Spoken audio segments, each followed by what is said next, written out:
What if the biggest problems we face, things like climate change or political gridlock, what if they aren't actually problems we're supposed to solve? What if they're a reality we're supposed to listen to? Well, that's what we're going to dig into today with this simple but pretty profound idea: reality tells me what to do. Marcel Proust once wrote that the real voyage of discovery isn't about finding new places, it's about seeing with new eyes. And that, right there, is what this is all about. This isn't about learning a bunch of new facts. It's about getting a whole new perspective on the things we already know. So let me just ask you this. What if the key to unlocking our most tangled, frustrating problems isn't somewhere out there waiting to be discovered, but it's actually in here, in how we decide to look at them? Okay, so our story today, it actually starts way back in 1987, and it all kicked off with this really weird invitation to a leadership seminar. It was for a peace movement called Beyond War, and believe it or not, it started a 40-year deep dive into a completely new way of thinking. So get this. This was the entire agenda for a whole weekend seminar. Seriously, just these 6 words. Reality tells me what to do. I mean, it sounds almost ridiculously obvious, doesn't it? But what on earth could that actually mean in practice? That was the big mystery. Now, you gotta understand, this wasn't just some philosophical hangout session. These were activists at a huge crossroads. The Cold War was winding down, and their entire reason for existing, to prevent nuclear war, was about to become, well, obsolete.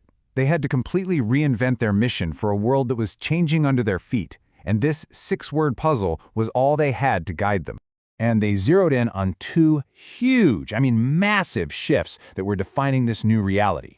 The first was this idea of radical interdependence, and the second was the accelerating pace of change. Back then, these ideas were just starting to bubble up. Today, they pretty much run our entire world. Think about it. In 1987, the whole one world thing felt more like a nice slogan than a hard reality. But today, it's just a plain fact of life. A ship gets stuck in a canal halfway around the world, and suddenly the thing you ordered online is a month late. A video gets posted in Seoul, and by dinner time, it's a meme in San Paulo. Our world isn't just connected anymore. It's like fused together. You know who put it perfectly? The Apollo astronaut Rusty Schweickart.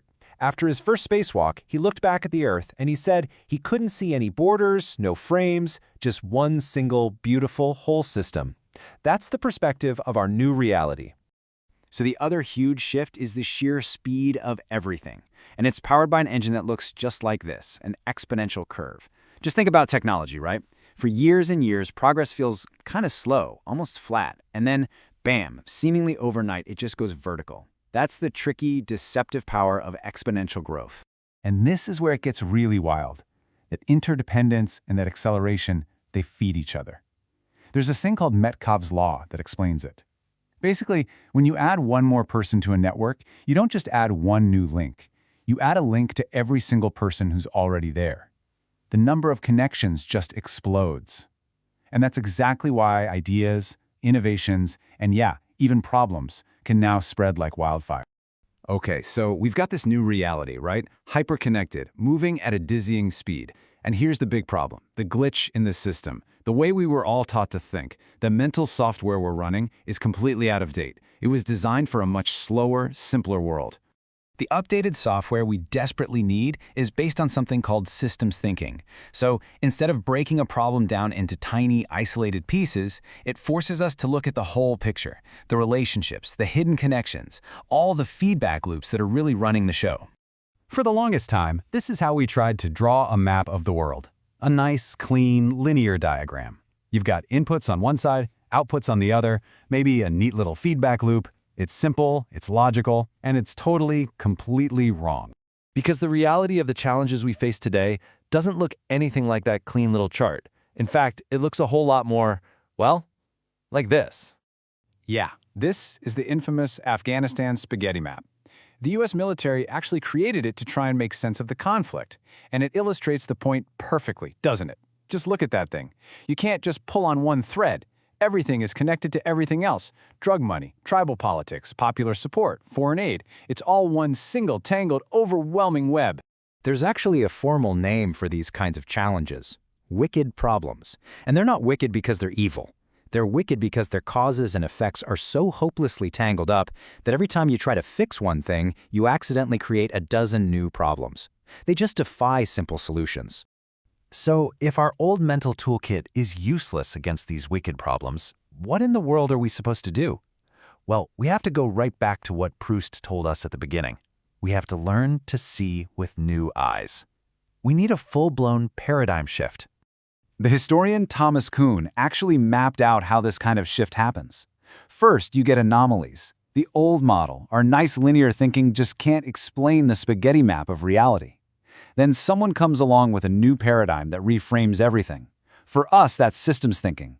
And just like when Copernicus said, hey guys, the Earth isn't the center of the universe, this new way of seeing always faces a ton of resistance because it shakes up our most fundamental assumptions. So how do we actually operate in this new, messy reality?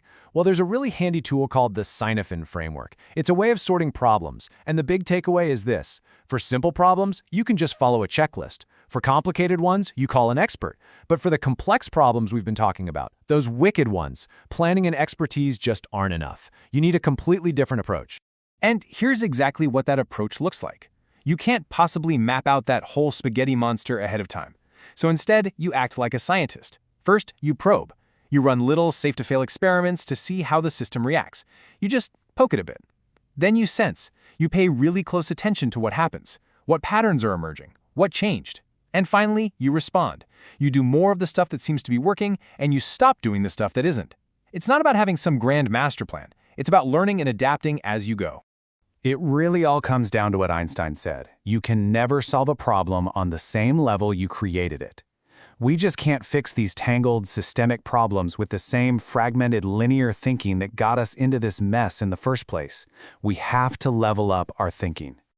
And that brings us right back to where we started. All this tangled complexity, this dizzying pace of change. This is our reality now. And it's screaming at us, telling us our old maps are useless. Reality's telling us what to do. So the only real question left is, are we ready to open our eyes and actually see it?